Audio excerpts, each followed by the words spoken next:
Devant une agence de la banque à Quimper, une quarantaine de manifestants étaient rassemblés ce samedi.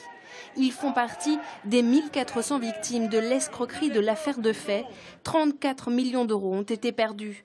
Une manifestation symbolique. Il y a un mois, l'association des victimes a assigné le CMB en justice. Le Crédit Mutuel de Bretagne a des responsabilités en ayant au sein de sa banque soutenu une escroquerie.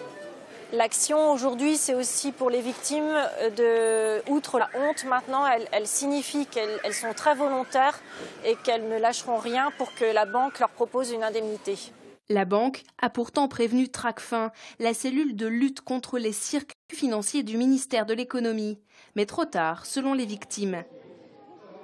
Les victimes de cette escroquerie avaient déposé plus tôt au maire de la ville de Quimper une série de témoignages. J'ai développé un stress au point de réagir par des allergies et des développements cutanés désagréables dus à la crainte de perdre mon capital. J'ai dû me contraindre à prendre des antidépresseurs et je suis toujours sous traitement depuis le début de l'affaire. Des écrits qui révèlent leur détresse et leur souffrance. Ils ont investi combien, vos parents ? 80 000 euros. C'est énorme, c'est des économies de toute une vie.